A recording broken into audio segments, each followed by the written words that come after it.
John Wineland, third time back, third time's a charm. Welcome. Yeah, good to be with you, man. Dude, I'm glad I'm glad we got to do this. And also, I think out of 250 episodes, this is probably the earliest one I've ever done.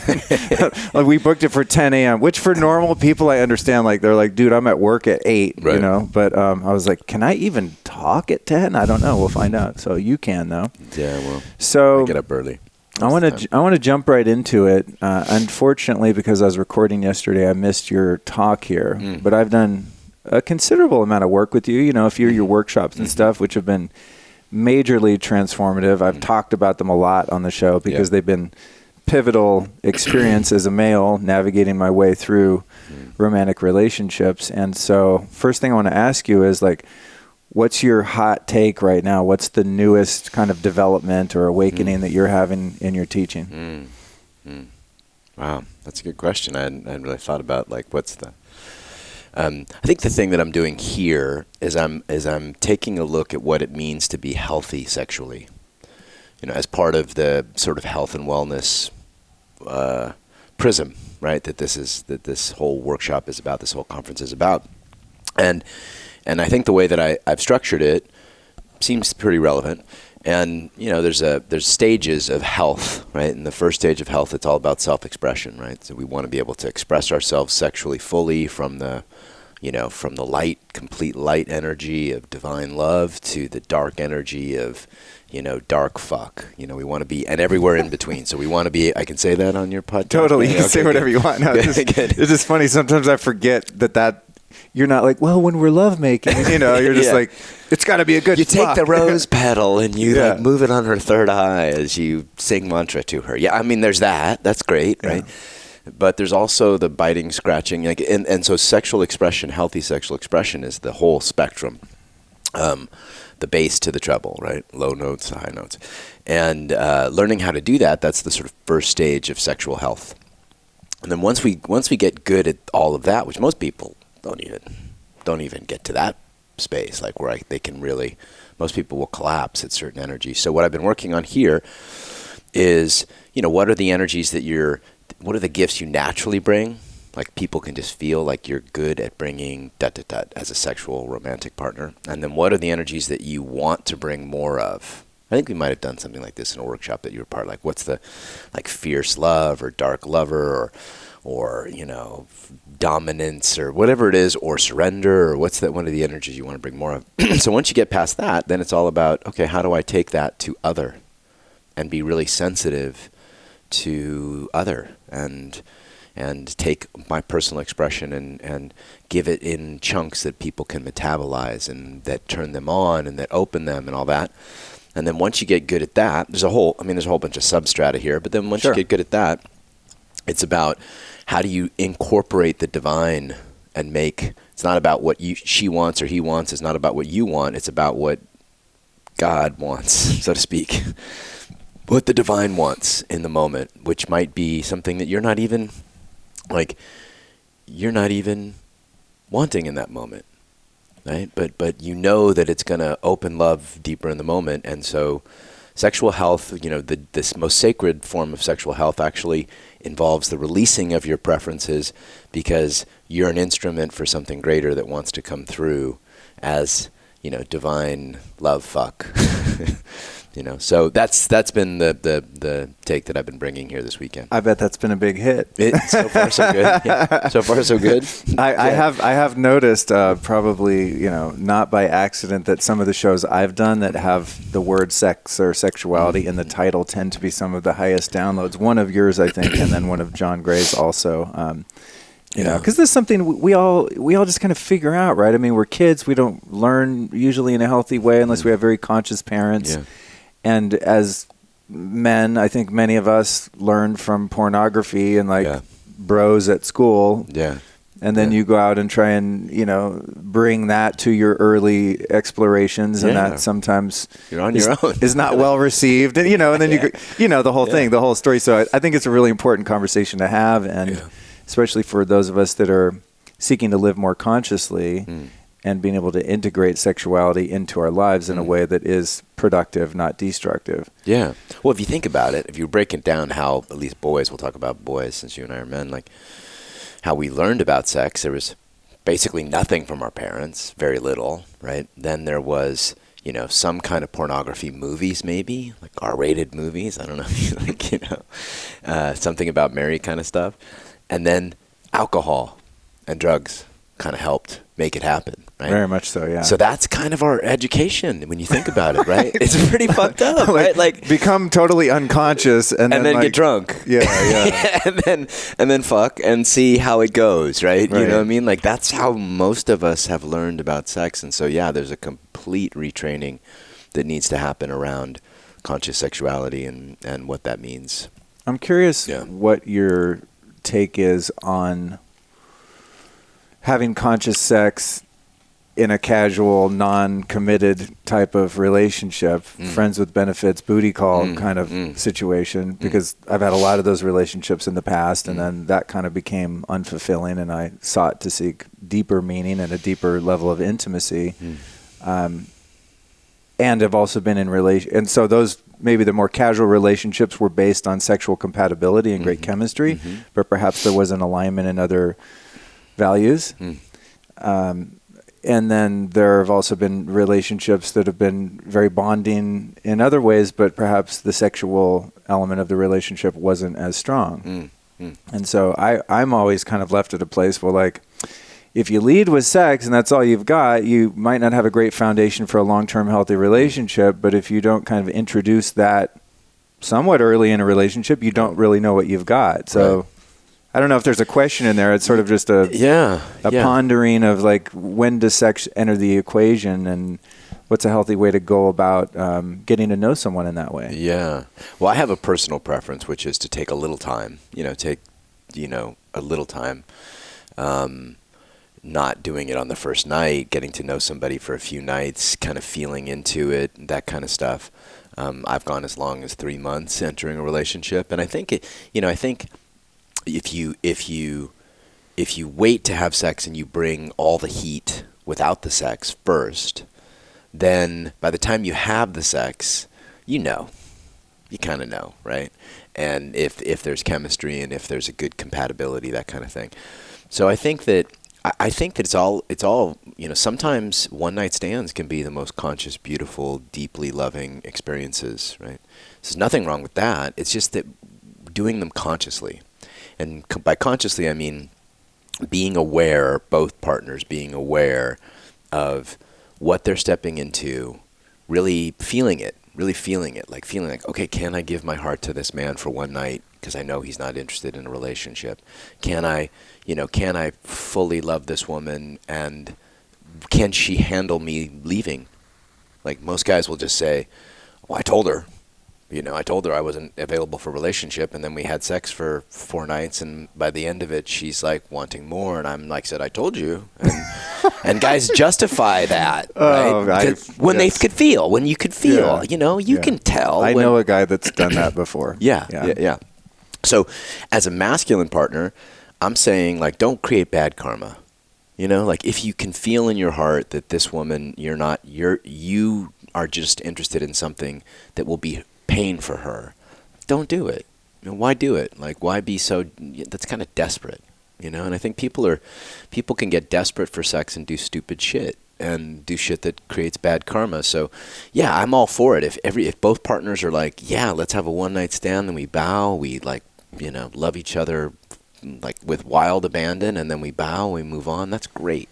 I think the same thing with friends with benefits. As long as both partners are really bringing honesty and true consciousness to it, why not? Like, there's no limit on how much conscious, beautiful, deep sex we can have, as long as there's a feeling into, are we creating any karmic hooks? Are we creating any negative karma that, that's going to hurt them and hurt us, and that we have to clean up?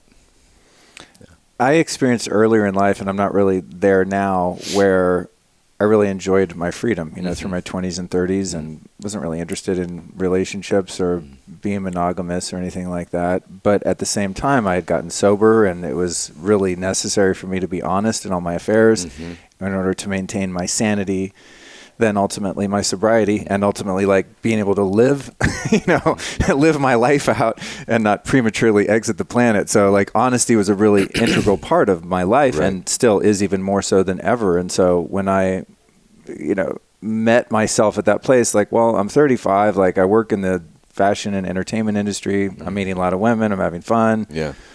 But I want to be honest. I started just being very forthright, as you just described. Like, hey, listen, we met. We seem to dig each other.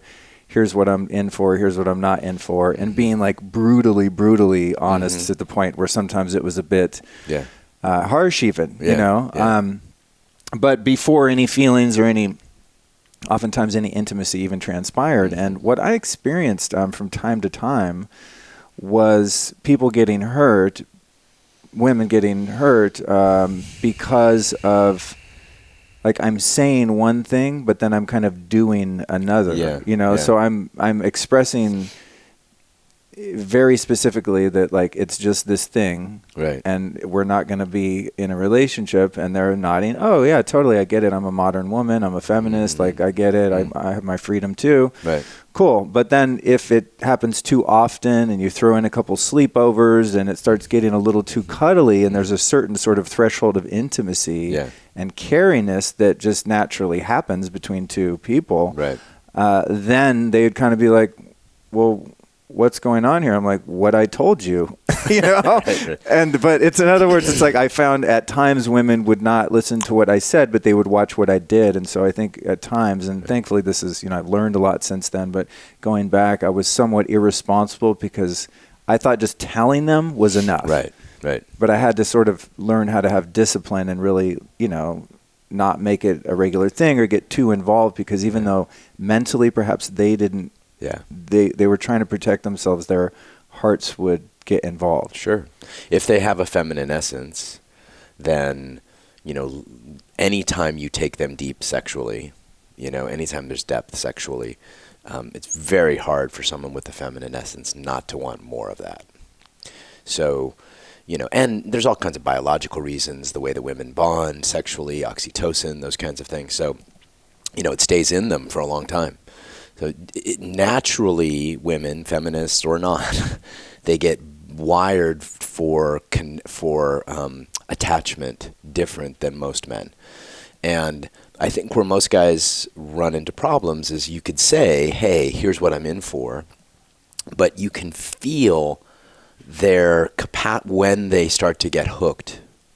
And if you blow past that point where your heart kind of knows, then I think you're now entering the realm of irresponsible kind of karma creating, negative karma creating, relating, and it's just going to be painful, So I think it's again, I try to teach men, just bring consciousness, like bring real consciousness and real depth on. I think it's great to be honest. It's really great to be like, here's what I can give you and here's what I can't. But the real honesty is, here's what I feel you can take.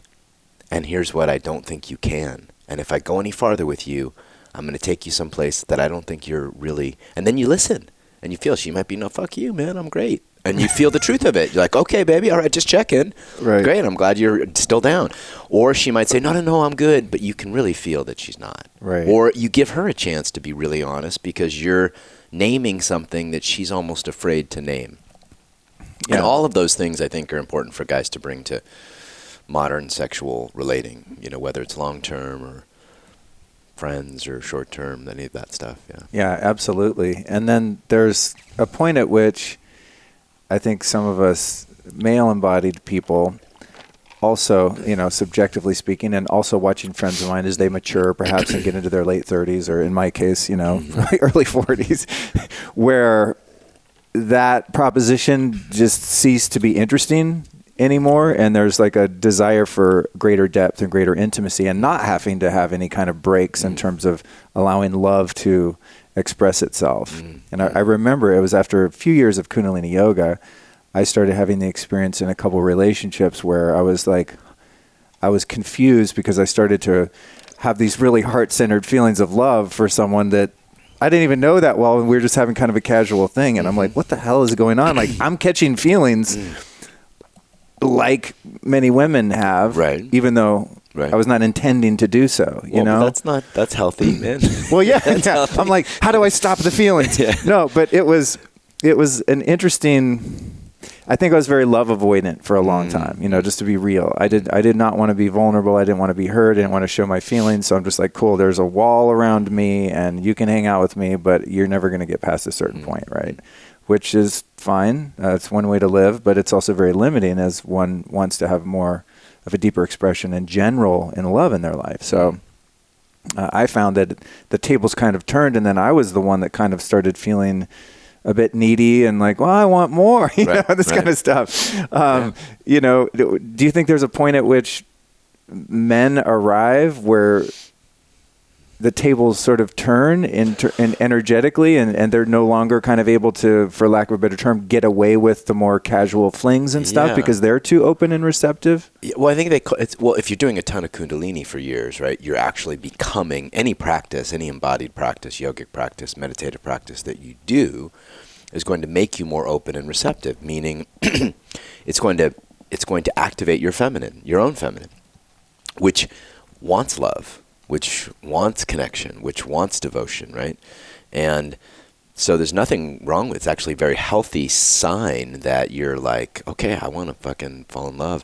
I actually think that men need to cultivate their feminine more deeply. And we did this a little bit in the men's workshop. You saw, like, I had guys work on feminine practice. Totally. Yeah, I was like, because, you know, you can't own your masculine if you're rejecting your feminine, right? So, you know, I think men need to do that, and then it's mature, it's healthy, and what it's going to happen is that they're going to get hooked, like you talked about, just like a woman who has a feminine essence would get hooked. So, for me, I tend to be of the school that we want every relation. If we're going to sleep with somebody, if we're going to go deep with somebody, it should break our fucking hearts. Like, it should. Like, we should be that in. We should be, I'd rather people, you know, have less sex, but the sex that they have be absolutely bone-crushing, beautiful love, even if there's no monogamy or no commitment, but there has to be there has to be depth. So I'm of the belief, like, you should both be in tears and somewhat heartbroken when you part and go different ways.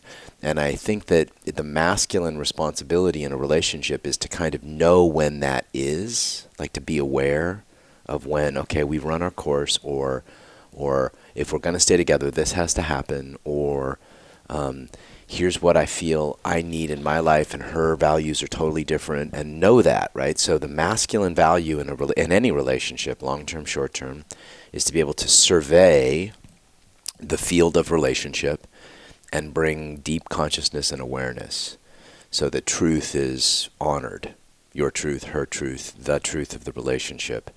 And if you've gone all in to that point and then you bow and end the relationship, there's sadness, there's heartbreak, but there's no dishonoring.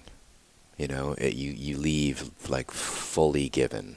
And I think I'd like to see more of that in relating, you know.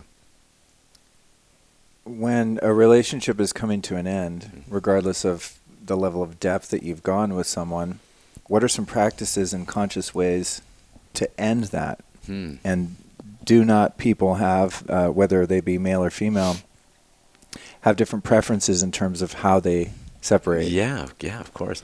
I mean, the sad truth, you know, Sophia Diaz, one of my teachers, said, like, you know, it's fucking amazing just how brutal people get in ending relationships, like from love to brutality in very short periods of time.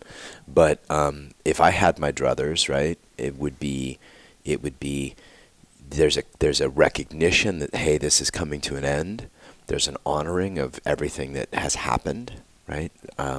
There's a recognition and appreciation of everybody. And this can be a practice, right? Like you sit down, you spend a day, and you just go through all these things, like what I appreciate about what we did together and what you brought me, and there's a real honoring and thanking of each other. And there's a sharing of regrets. Like, I regret that I didn't do more of this, or I didn't bring more of this. And, you know, this idea that relationships need to continue forever, or, you know what I mean, is somewhat unrealistic, not always, but somewhat unrealistic for every relationship every time. And so what's really important is that you leave each other, in my opinion, you leave each other better than you found each other. And that a recognition of that work together feels like the best way to end it. So I like appreciations, regrets. If there's anything else that needs to be cleared, like I wish you would have given me more. That tends to be the less important thing, because it just creates more drama. And a real honoring of what your partner brought you, because chances are, if they're a good person, which I'm assuming most people are with good people, they did their best. They did their best to love you, and they did their best to honor you. And so having a recognition of that. What happens in reality is that shit blows up. I mean, this is the feminine. Like the feminine, the volcano does not ask, like, can I level this town? The town's just leveled, right? The tornado doesn't ask, like, hey, can I just like sweep up this entire farm? No, the farm's just completely destroyed. So the feminine in all of us, not just women, in men too. I see this in men a lot. Like, they'll burn the fucking village down. So the feminine in us will burn the village down. The masculine in us wants to create a beautiful ending. And finding some middle way where, that can happen, I think is really good masculine leadership. That's really, really profound. Thank you for that.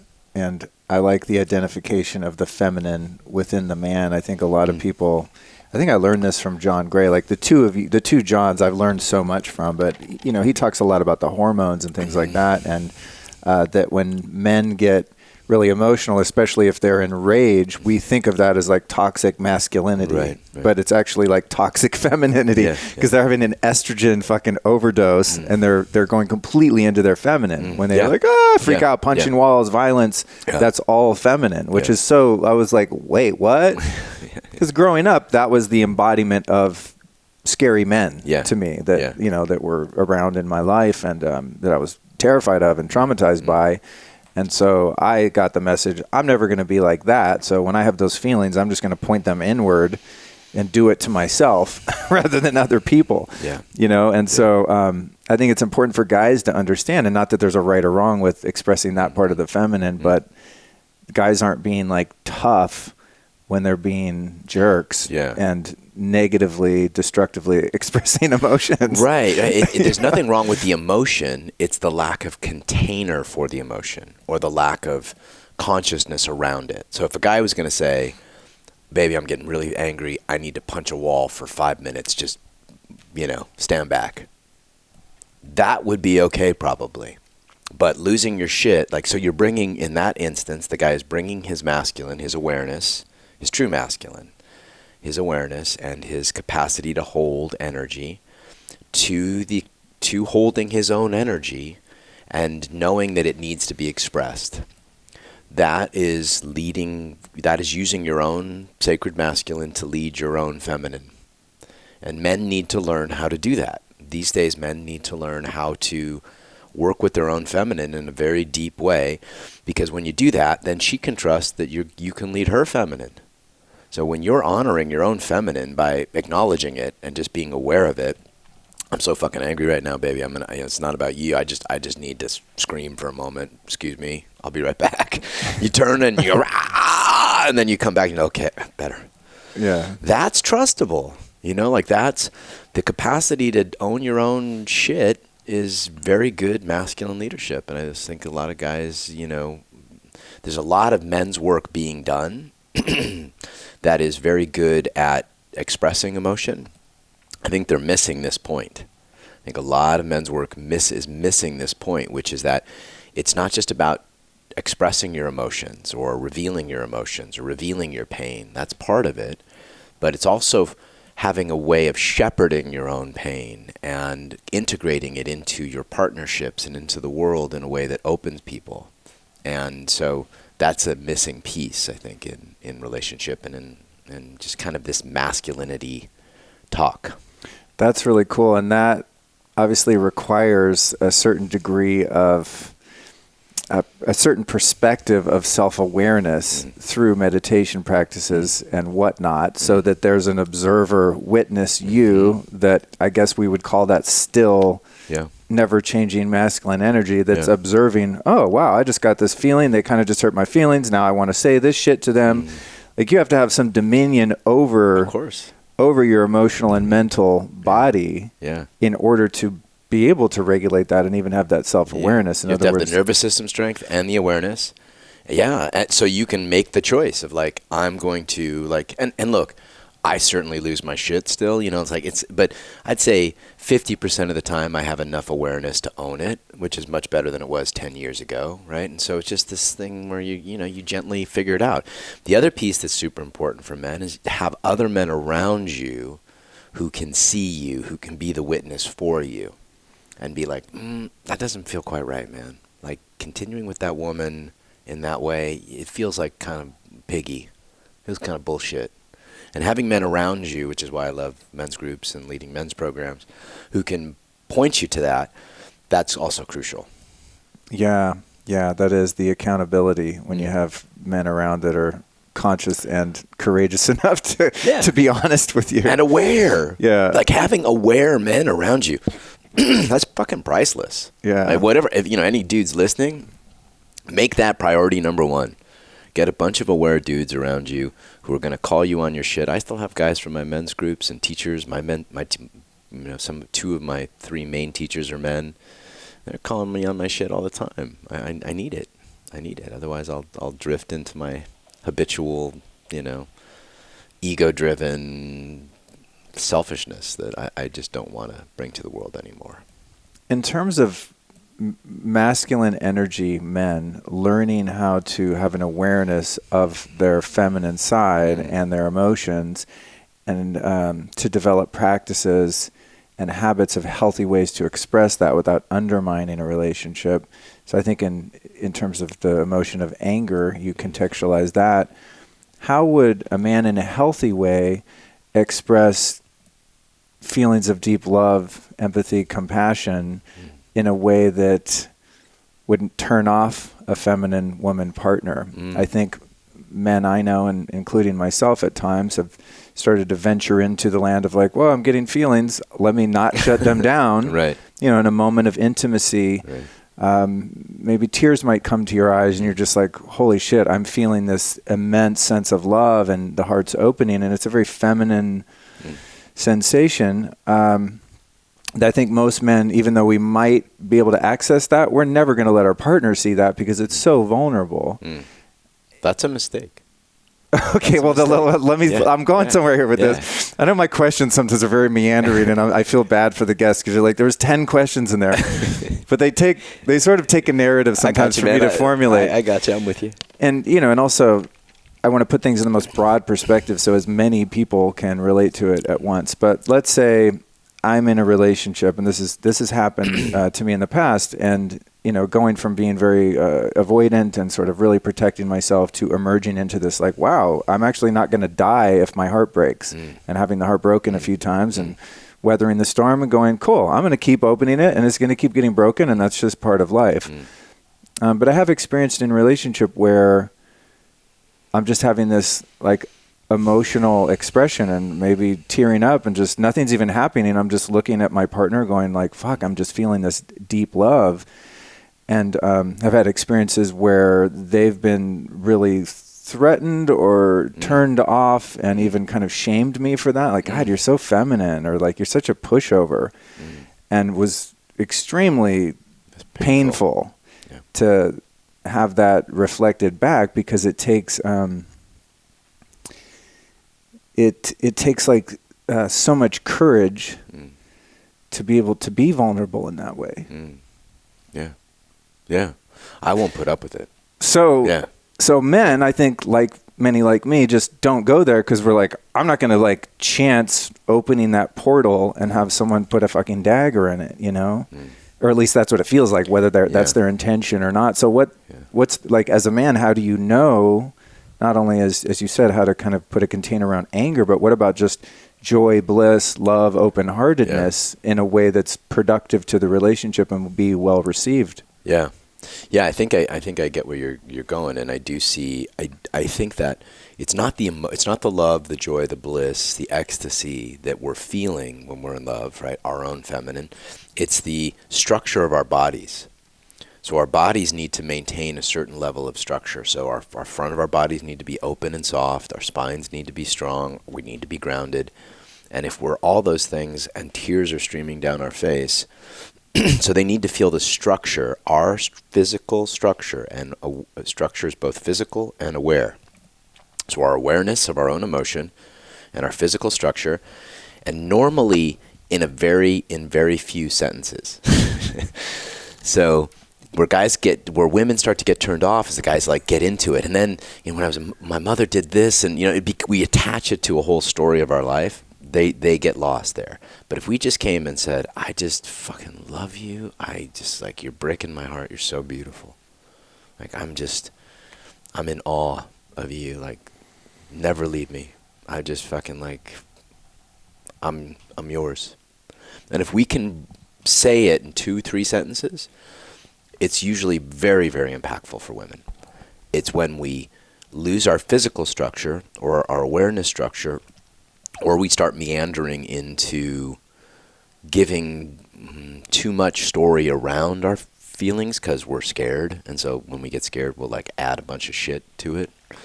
But the basic hold the structure, reveal the truest emotion is almost tried and true with good women. Now, if you do that and you bring that to a woman and she shames you for it, do not take that.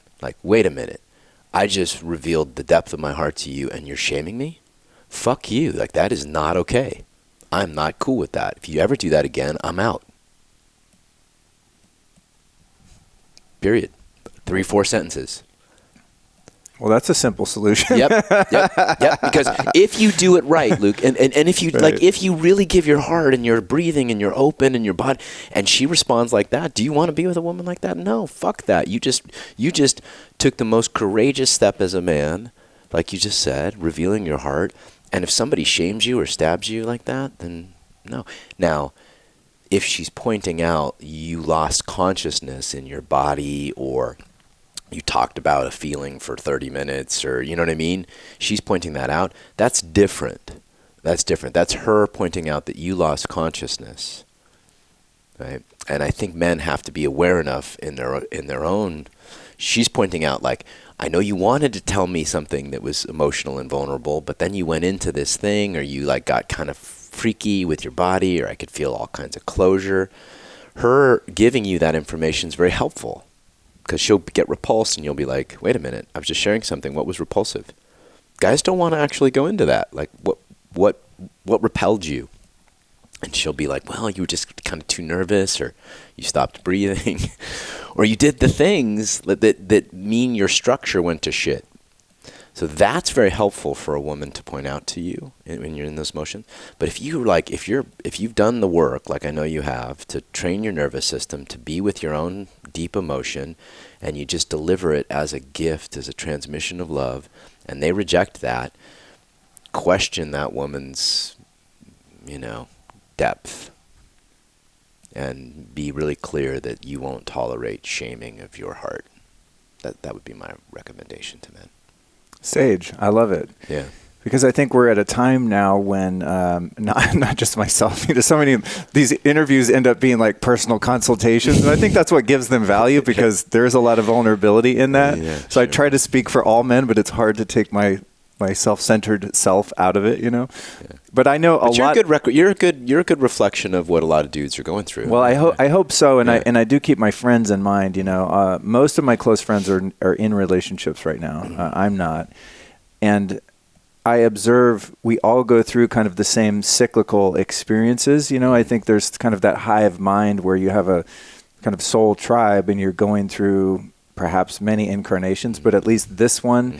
And you're kind of all learning the lessons around the same time. Like me and all the homies, they're all considerably younger than me. I must be a late bloomer, but like my 5 maybe close friends, like we're all single, just having fun. And then one guy, locked one in, the next, and we all kind of were in relationships at the same time.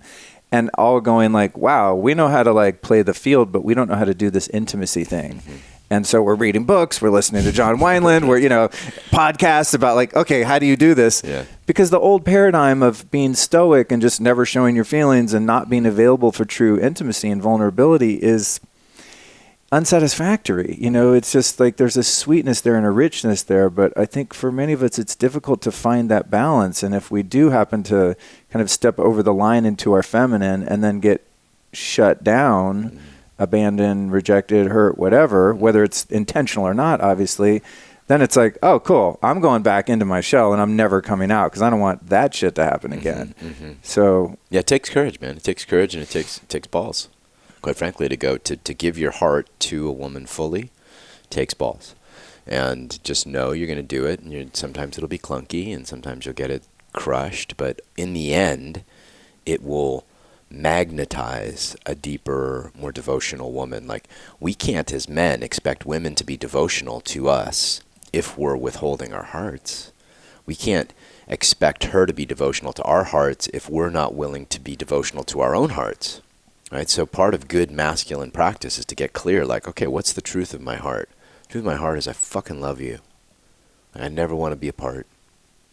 And to say that with no closure, a great scene, there's 3 scenes I use to teach men about like claiming a woman fully, right?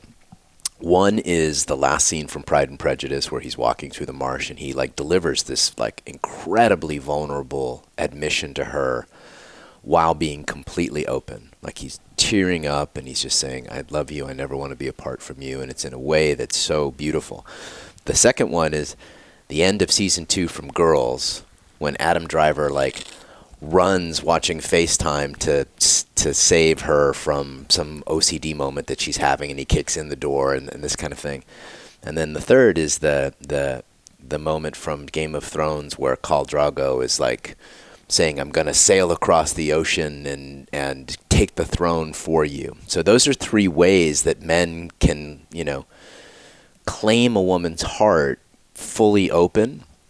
And I think there's a lot to be said for those. I often use movies because I think that they capture these moments that men can dilate and really go into.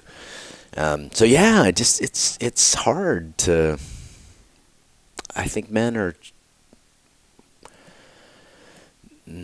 are uncertain about what to bring to the modern powerful woman.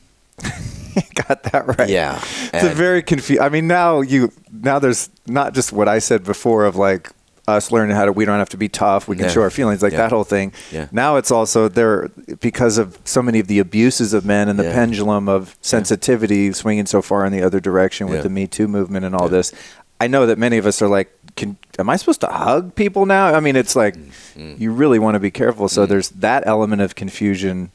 Also, it's a very, very strange time. It is a strange time for men, and I think the answer, and unfortunately, most men don't want to do this work, but it's really important work to do, which is become so fucking sensitive, so aware that you know yourself and the field that you're in very intimately. So that requires ninja-like training of your nervous system and body to really know when a woman is a yes or a no, because they won't say no. Most women still, I see this in workshops all the time. I say, look, put up your hand if you're a no. Put up your hand if you're a no. Put up your and they won't, and they'll say, he did something and I didn't like it. And I was like, why didn't you put up your hand? Like, I just didn't. And it happens even if I give them permission and I have them demo it, they still won't say no. And it's so hard for women to say no. So it means that men have to be really aware. Is that a no? Is that a yes? Like, is she getting tense? Is she opening? And learning awareness is the number one skill I would, like full body awareness is the number one skill I would offer men. So Kundalini yoga is a great way to do it. Qigong is a great way to do it. I use both to teach men all kinds of embodiment work, so that you become more open and aware, and you'll know like how to navigate the modern woman, right? But it takes time. It's a challenge. Well, I like the work that you do and in your workshops, how you integrate all those physical practices, because I think and I'm sure this is true of women as well. Obviously, I just don't know what their experience is. But for me, I mean, just like watching the way that you sit, you always sit with a very open posture, and in your workshops, you encourage all the men to sit that way. And I mean, these are kind of body language things I've picked up over the years also, and I've tried to integrate them, but never contextualizing them as holding this container and using my physiology and nervous system in order to build a deeper level of awareness and perception. It's sort of just like, I want to be open-minded and receptive, so I'm going to sit like this rather than like sitting like this. It just gets common sense. But I have found in moments of conflict, which I find to be very challenging, growing up around a lot of drama and violence and pain, I don't like conflict. And so my fight or flight response is more freeze. I'm just like, don't talk, don't move, hope the bear keeps going, that kind of thing. But the physical posturing and stuff that you teach is so powerful because you're able to really withstand a lot more of that if you're using your body where you're not shutting down and not protecting yourself. It's just like an open strength. It's hard to describe, but you obviously know what I mean. I do. Yeah. What are some other ways that men and women can strengthen their nervous system in order to have the capacity to handle uncomfortable emotions and even confrontation and conflict and sometimes very raw communication that needs to happen in order to facilitate a solution? Yeah. Well, breath is the first thing. That's one thing I always teach as well. Yeah, like just taking it. I forgot about that. Yeah, breath is super important because your nervous system, you stop. The first thing you do in fight or flight, freeze, is your breath stops. So if you want to, breathing, I've been doing a lot of martial arts the last couple of years since I think we last spoke, and I've been doing a lot of kung fu and sticky hands, right? One of the things I love about sticky hands is that the idea in sticky hands is to stay center line to your opponent, right? So you stay center to center, and then you move in, you feel react. So you're constantly like touching them. You want to be touching them. This is kind of, Bruce Lee brought this to the U.S. And you want to be touching them, and then you react, feel react. So in a fight with a feminine partner, just talking to the men now, moving forward, and you constantly move forward. If you stop moving forward, you're going to lose. So you're constantly moving forward. So breathing, feeling, reacting, moving forward. These are things, and staying connected to the earth. These are things that if men can do, so moving forward in a fight with a woman means tussling. Like she comes at you with, and then you have some move that actually takes that takes that energy and transmutes it into something playful or loving. So why didn't you put the toilet seat down? And then you move closer to her and pull her near you and say, I love it when you tell me what to do. Right? That's like a move. It's like a, it's like a tussle, right? So I love when you talk to me like that, talk dirty to me, right? Something, whatever, everybody's got their own move. But there's a thing where you're moving forward, and most guys, when their women come at them like that, they kind of either freeze or move back or attack. There's not like this kind of tussling, playful, what my teacher David Data calls flowery combat. And learning that, I think, now I'm making it sound easy. It's not. Like, dudes need to kind of do all kinds of training, and this is why I have a job. But that's the skill set that's needed moving forward with where women are at, both in their level of,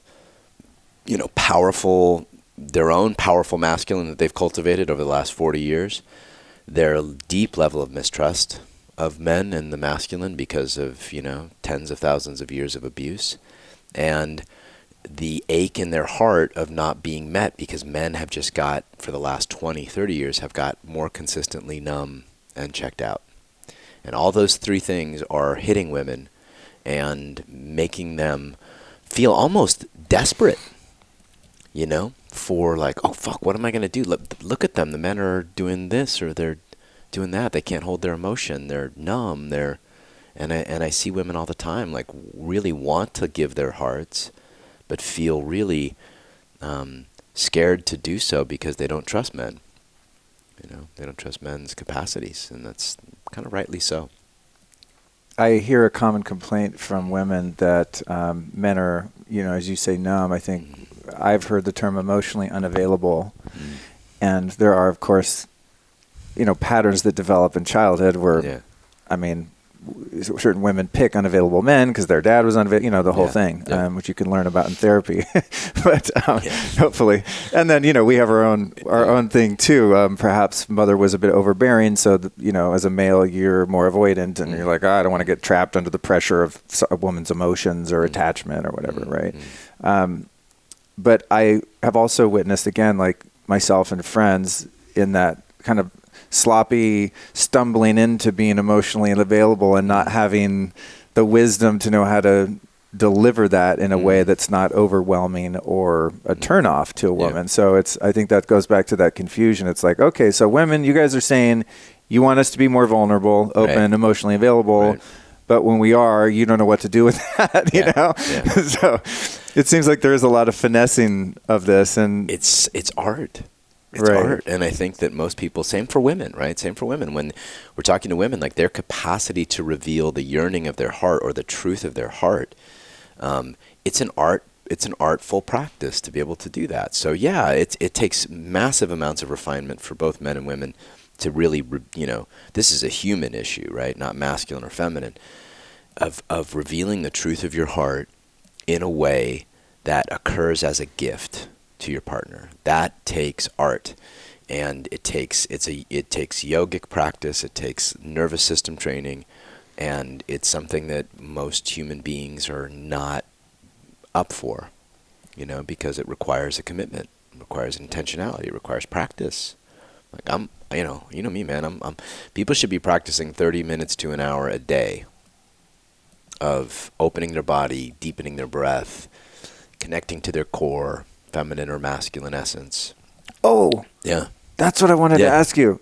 I have my notes printed out, but then talking to someone like you, like I don't like the notes go away because it just has a way of meandering, and you're a great communicator. But I did want to ask. What was that last thing you said? Because then I looked at my notes and I forgot. Connecting to your masculine. Core. Okay, your core. Because I remember this in your men's group we did up in Shasta, which was freaking fantastic. And I just want to say, men, and I've been to the mixed ones too, and I'm not just plugging this because you're sitting here. I always tell men, like, dude, you got to go to John's things. Like, it is a game changer. But you talked about how you personally have a masculine core, but your emotional body is feminine. And you went into a little bit of that. It was very helpful to me because in relationship, I'm miserable unless I'm in the masculine role in the relationship. Like, it's just not happening. It's not going to last. Right. I just can't be with someone who wants to be the leader, be in charge, be controlling. Like, I'm controlling, and I love it. I'm with you, yeah. But I'm also super alpha, and I don't think my way through life. I feel my way through life. I'm just super intuitive, high empathy, and so it's a bit of a war inside. So what do you mean by like someone's core and then their emotional body? What are the different aspects of us as humans that are sort of managed by those different emotional centers? Yeah. Well, that's a very deep question. There's a lot of layers to that. So I'll give you just the 2-minute version of that. Most men have a masculine core, meaning that they would prefer less to more most of the time. They would prefer to lead, like you talked about in a relationship. They would prefer to penetrate and facilitate the surrender of their lover. They would prefer to have those things most of the time, not all the time, but 70, 80% of the time. That's the role they want to play in the relationship if they have a masculine core. Does that include not wanting to be told how to drive? Of course. Yeah. like that's, it's kind of common that you want to be the direction. Okay. So if you have a masculine core, you want to be the direction, the clarity, and the consciousness of the relationship. You want her or him, doesn't matter, to be the energy, the love, the flow of the relationship most of the time. Not all the time, but most of the time. So that's how you know you have a masculine core, sexually and relationally. Also, you know you have a masculine core spiritually if relaxing into the consciousness of nothingness or the emptiness feels good. There's nothing better than that. Exactly. So that's how you know. You feel like you're sitting in nothing, and all of a sudden you're sitting in nature in the woods, and you're just opening into the emptiness of the beauty around you, and that feels like bliss. Masculine core. That's how you know. So if 3 hours in a float tank is your favorite thing? Yeah, there you go. Okay. Perfect. Good. Man, perfect. Okay, yeah. So you've got a masculine core. No, got that. But you have a feminine emotional body too. Yeah. I sense that. Yeah, just like me. Just moments ago, I'm like tearing up. I mean, my emotions are always so accessible. Yeah, yeah, which is great, right? As long as you're conscious of it, right? So those of us who learned intuitively, whose emotional bodies, maybe, for me, I was raised by all women. So literally 5 women, an aunt, a great aunt, a grandmother, mother, but it's just like, so I was raised by all women and 3 sisters, 4 sisters, including my stepsister. So I learned about the emotional body, the feminine body, and it just kind of, just the way that I was raised. So I have a feminine emotional body. Now, it's beautiful because I can feel shit, right? You're very intuitive too, right? So I can feel it. I can cultivate it if I'm judging it, like a lot of guys will. Like I know a lot of guys who have feminine emotional bodies who will judge that or make themselves wrong. That doesn't work. So what you do is you get busy accepting who you truly are. Wow, like I'm a dude with a masculine core, a masculine sexual essence, masculine relationship to my body, but my emotions are highly feminine. Like I'm sensitive. I'm intuitive. I care a lot. I'm an empath. Those are great, right? And so now it's just about your masculine recognizing your own feminine in terms of your emotional bodies and the flow of emotion, which can get quite volatile sometimes, and creating space and practice and communication techniques. So I will say to my partner, I just feel fucking needy. Like, wow, I'm so needy tonight. Like, I just need you to... Oh, my God. Yeah. I would be so afraid to verbalize that, dude. I don't think I could ever say that. Oh, yeah, no. I feel that sometimes, you know, like there's distance, and I'm like, I need to know we're cool. I need that connection back, you know? Yeah. So, and that's because I've done the work. I've done the deep inner work to get right with my own truth, my own emotional body. So I think that's a big piece of men's work that, again, it doesn't necessarily get taught in the traditional men's practice, right? We'll face our emotions, we'll get good at it, but learning to face your emotions and then learning to communicate them to the world and express them through the body and through words, that's a yoga. That's a yoga that people, in my opinion, need to learn, men especially these days, yeah. I would assume, and this might be an incorrect assumption, that someone like you or I that has a very strong emotional body might be best suited to be with someone, whatever their gender happens to be. Obviously, your work is, I would say, pretty gender neutral because it's about energy, masculine and feminine energy. Yeah. I get accused of being too heteronormative every once in a while on my show. I'm like, that's what I am. Like, how can I not have that perspective? I've only lived this way for 49 years. But it seems as though you might have to be with someone who has an even more prominent or dominant emotional body themselves. In other words, like if you're wanting to be the masculine energy in a relationship, you probably can't be kind of more feminine emotionally than the other. Yes, you can. How do you do that? You just be aware and you warn them. Now, you with a feminine emotional body, a man, a masculine being with a feminine emotional body like me, I need somebody who has capacity to hold space. Got it. I need somebody who if I asked her to, she could step into her masculine, and my partner's good at this. She can step into her masculine and actually, if I give her warning, I'm like, baby, here it comes. Like, I'm a fucking hot mess. I'll say that. I'm a hot mess. You got to take care of me. I'm just, And because I get that way after I teach for a long period of time. So I'll warn her, and then she has to have the capacity to step into her own sacred masculine and hold space for me for a few minutes. If it's not the whole relationship or it's not forever, if it's just an evening or an hour or a few minutes, most women are totally game for that. And I teach women in women's groups to do that. Like I teach women to cultivate their own sacred masculine so that they can hold the feminine responsiveness that they want from their men. Like you said, they've got to cultivate their own sacred masculine, women do, to hold space for that if they want it. If they want a guy who's got no emotion, is just totally shut down emotionally, great. They don't have to worry about that. But most guys in modern relating now have more emotional capacity than they did 20 years ago. So women have to have more capacity to hold that their man's feminine. That's cool. So it sounds like doesn't sound like we are evolving. Totally. Right? Especially those of us that are into doing the work on ourselves and becoming more conscious. It's not an either or, black or white duality of like, I'm the masculine one, you're the feminine one. There really is a dance then in a dynamic, healthy relationship where each partner hopefully has enough self-awareness about what makes them tick and can find a way to integrate and communicate. That's interesting. That's cool. It's a total evolution, Luke. And I think we're, like I said yesterday and during my session here, it's like we're at a unique time in history where we're cultivating these things and we get to choose the kind of relating that we want, because we're not required for security or protection or propagation of the species to be together anymore. So we get to choose, like, we're in a moment where we get to choose relationships and create relationships that honor the truth of who we are. So it's a really exciting time, in my opinion. And what if one finds themselves in a relationship where they feel like they can't express the truth of who they are? Does that mean they're in the wrong relationship, or does that mean they're just not having the courage to show up? Normally it's the latter. Normally it's either a refinement of skills question, like it's not that the truth of their heart can't be accepted by their partner, but the way they're delivering it needs to be refined and more artistically created.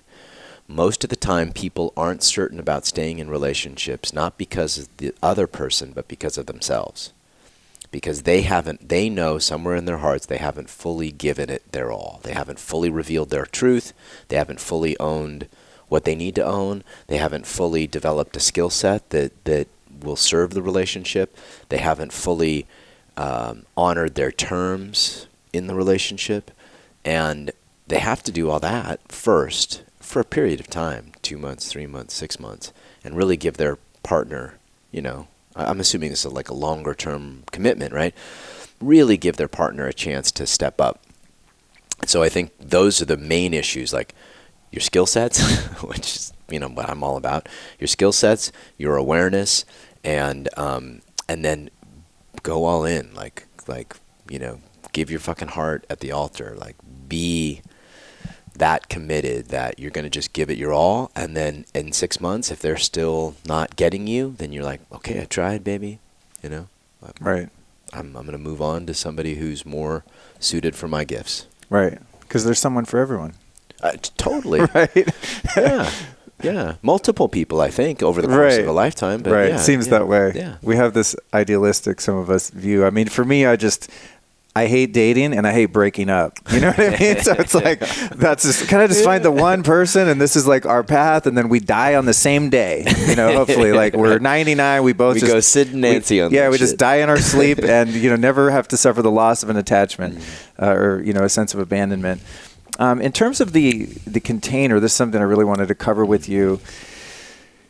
If the masculine role in the relationship is to create a container, a safe space for the storm that is the feminine, the fluid emotions, the constant change, never the same, and then the masculine is the same. And it harkens back to an experience I had on ayahuasca in Costa Rica, and it was like ladies' night, and all the shaman were female, and it was just this completely intoxicating feminine energy in the space, the music, the dancing. I mean, it was just like, oh my God, I'm like in the belly of the feminine beast, so to speak. And I went outside and I was looking at this amazing fire pit, and I had the realization that fire is the feminine, because I would try to grab, I was high on ayahuasca, but I tried to grab the fire, like, there it is. Nope, no, it's not. It's gone. Yeah. And then the container's just there getting burned, charred. It doesn't move. And I was like, that's great. And then I looked at the moon, and the moon was illuminated by the sun.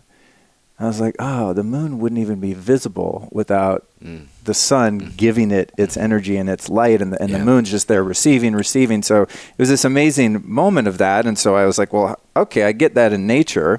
How do I integrate that? And I think for men at times, it's challenging to tell when you're just holding space and you have to have a nervous system and learn how to breathe and accept the fluidity and the, emotional unpredictability of a partner, and when it's just like unacceptable, like, when you draw the line of like, this person just, has issues that they haven't dealt with, and it's not my responsibility to handle them or to hold them. That's their shit they need to go deal with because they're too reactive or angry or they shut down or whatever it is. Like, how do you determine how much space to hold and where to draw the line? Well, I think I've answered these at different times during this interview, right? But basically, there's a first place is that you bring your sacred masculine, your capacity for awareness, your nervous system strength, your physical strength, right, which includes your nervous system strength. I'm not talking about muscle. I'm talking about like capacity to hold, to be in your own emotional body and the emotional bodies of others, right? Your breath work, all of that work that you know about, you cultivate that enough so that you can hold your own feminine first. So where most men, I think, make mistakes in this work is they're like, okay, I'm just going to be stoic and hold the feminine for her. I'm dying inside, right? Whereas the real thing to do is to cultivate your own, like, she might be storming or raging or calling you something. You're breathing deep. You're grounded into the earth. Tears might be streaming down your face because your heart is breaking. And you look into her eyes and you say, ouch, baby. Ouch. Fuck, that hurts. That's it. You reveal the truth of your own heart while maintaining meticulous structure, while maintaining an awareness of your heart, her heart, the relationships, health and energy. And so, masculine awareness needs to pervade the entire relationship. Your body, her heart, your heart, all of it. Then you can feel. Once that's happened, then you can feel like, okay, like I said, if you're bringing your open, true heart to her with meticulous structure and vulnerability and depth, and she rejects that consistently, then you say, or she brings her own neurosis or unprocessed stuff to you consistently, and you're responding with depth and practice and the best you've got to offer, then it's after a few months of trying your best, like really trying your best, trying to change your skill set, trying to change how aware you are of your own stuff, try to own your own shit. Then after that, you can bow and say, look, baby, I've given you my best. It feels like another man would probably serve you better. I'm talking to men right now, but the same thing applies to women. Yeah, me too. Well, I asked the question because I think, men hear work like yours and they think, okay, I just gotta be those bricks and let the fire be the fire. But at some point, you're getting burned, Yeah. And so me and other guys but the bricks if you look at the bricks the next day when the fire's done, they're scarred. They are. They're scarred. So are the rocks, right? They're scarred. So if you're going to get into if you look at the Grand Canyon, it's getting eroded. It's getting killed. The skin's getting pulled off of it, right? So if we're going to step into the ring, we're going to get scarred. And there's nothing wrong with that. It's actually beautiful and sexy. And I just think that men's capacity it's a common mistake that you touched on, which is that men will think, I have to hold the space for all of the feminine storm. No, what you need to do is you need to determine how much space is reasonable and then lay your ground rules there. Like, she does not want to rage on you for hours at a time. She might do it because she's in her completely unheld feminine. So part of creating a container is for you to say, enough. Like, I've heard you. I apologized. I gave you my truth. I heard your truth. Enough. That's it. No more. That's a container. That's a container. So men think that part of what men have to learn is to have. Now that takes nervous system strength to do that in a way that will actually relax her. You know, maybe you put your hands on her shoulders and you go, enough, baby. That's it. I heard you. That's what she wants. She does not want to be a volcano for an hour and completely level the village. She feels like shit when she I love does that analogy. Yeah. That's funny. Yeah. Right, because, you know, we know as men, when we level the village, it's not long after that you're like, oh, God, I wish I could take back that thing I said. You know, you said that one thing that was just over the line of being hurtful and not just expressing your feelings, but you're like, you know, you throw a dig in there and you're like, Yeah. Your value to her is to know when it's enough. That's part of your masculine value. What are some tools women can use, anyone that has a desire to maintain more of the feminine role in a relationship, to bring themselves back into that optimal position for polarity? Meaning, you know, say woman CEO, girl boss, lawyer, but doesn't want to come home and be boss to her man. What are some ways that she can reintegrate and go, oh yeah, let me like have the awareness to kind of switch over and have the dynamic that I so desire? Yeah. Two things I'll give that are relatively easy. One is develop a pleasure practice, like literally develop a practice of honoring pleasure in your body daily. Could be a certain kind of masturbation practice or movement practice, or just kind of like the women in my women's groups, we teach them a pleasure practice to do every day that's just honoring their body and cultivating and amplifying the pleasure in their body. Because most women, when they are CEO, girl boss, they might enjoy it, but that doesn't create a lot of pleasure in their bodies.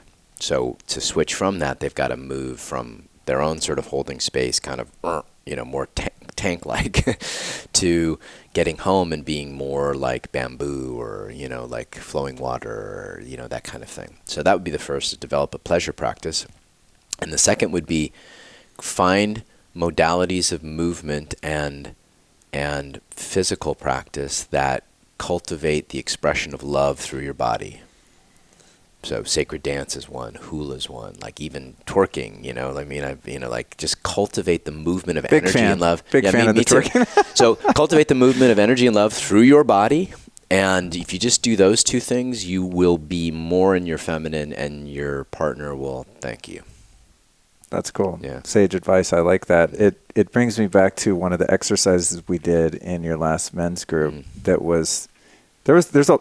really put, I don't know how it is for women, of course, but like for us guys, that shit is hard. There are some things you have us do that are mortifying. But I think because I've been practicing the art of surrender and just willingness for so long now, that some of the things that I saw the other guys freaking out when you had to, like, I don't know, like embody your shadow. Yeah. We did the exercise, you were embody your shadow. Yeah. And I'm like, oh my God, really, John? Like, this is so whack.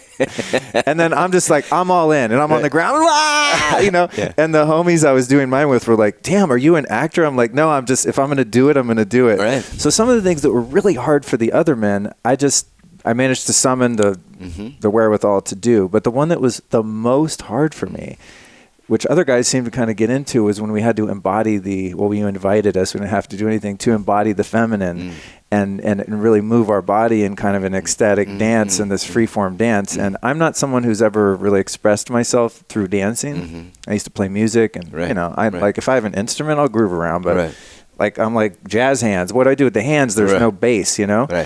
But when we did that, it was interesting because there was this self-consciousness. I look stupid. The guys are going to be judging me, all that kind of stuff. And then there was a threshold that I passed and I kind of clicked into it and got out of my head finally. Yeah. And I still felt like a total wuss, but I did kind of like get a glimpse of like, oh, this is that thing where it's constantly shifting and changing and moving and there's no logical order of anything. There's no plan, there's no strategy, there's no tactic. Yeah. You're just embodying energy and moving it around. And I thought that was a profound practice to give me the experience of what it might be like on the other side. And it did actually increase the level, I think, of compassion and well, it's one of those practices that it's about pleasure, right? So it's like, okay, only move in a way, like men can do this and they need to do this, right? Because we're like, we're kind of so linear, right? Yeah. So you need to move as pleasure. And one of the great things about a practice like that is that cultivates sensitivity, So we've been talking all interview about the sensitivity that needs to be cultivated, and being able to move and flow and let your body kind of ask for the next movement and let it be nonlinear and let it be all about feeling good. That's a great practice for men, and it cultivates a really wide swath of sensitivity that I think that we've been talking about for the last hour about what men need. So that's why I have guys do it, because A, they need to feel good, right? Need to feel good in your body. And B, you need to cultivate sensitivity. So yeah. You're not the first dude to go like. It was so mortifying, but still beneficial. Not something I would voluntarily engage in on a regular basis, but it was like, oh, cool. That was a nice glimpse into that world. Let me get back to like being cool. Another exercise that I thought was really profound, and this was in your Art of Fearless Intimacy mixed workshop that was in Santa Monica a couple years ago, and it was at a perfect time in my life because I was in a period of celibacy and not dating, was really just going inward and doing some work. And so I went as a single guy, and as you know, but I'll tell the audience, there'll be a number of single guys and single women, and then a lot of couples. Mm-hmm. And I remember walking in kind of being like, oh, this is pathetic. You're here a solo dude, like seriously? It's like the high school dance, standing on the wall, waiting, to find someone to dance with kind of thing. But then you'd partner us up with these different women, and it was really powerful because I got to work with so many different souls and female bodies. Just when I'd kind of get comfortable with one, doing one of these intimacy exercises, you'd be like, okay, switch next lady. I'm like, God, I just was like feeling okay with this one. Right. But there were so many exercises that were powerful, but two of them that were just extremely transformative. One of them was an eye-gazing exercise where you would either bring, I think it was warrior or lover, warrior or lover. Yeah. And so those listening, there's no movement of your body. You're just standing face to face with your female partner, and you have to express without moving, saying anything, doing really any facial expression, just energetically a high degree of warrior or lover. And then you get feedback from your intuitive female partner as to what they want more. So if you're like bringing too much lover, they're like, ew, more warrior. Yeah. And too much warrior, they kind of get scared looking, and they're like, nah, more lover. Yeah. And that was the first time I ever think that I consciously was able to hit a sweet spot, the right note, just for seconds at a time, where they're like, that right there. Yeah. And I'm like, Luke, remember this shit. This is what you got to bring right here. Yeah. What's up with that exercise? Yeah, it's about installing in your nervous system that perfect blend of your fierceness and your love. Fierceness, warrior, lover, heart, lover. So it's about finding the capacity to bring fierce love, which the feminine craves. Like, she can't actually surrender deeply unless she feels both the part of you that loves her and is devotional, and the part that would kill someone who wanted to hurt her. And by extension, kill her unconsciousness, or kill for love, or ravish her. Like the perfect blend of lover and warrior is the part that ravishes her heart. And so men don't, like we talked about at the beginning, we weren't taught. No one taught us in high school, like, oh yeah, bring the perfect blend of warrior killer. They'll throw their panties at you. No, it was, so we have to install this in our nervous system so we can bring it into our love and to our sex. Yeah, a beautiful practice, and one that I think is one of the most lasting, because there were moments, as I said, where I hit that note and I was like, remember this, Luke.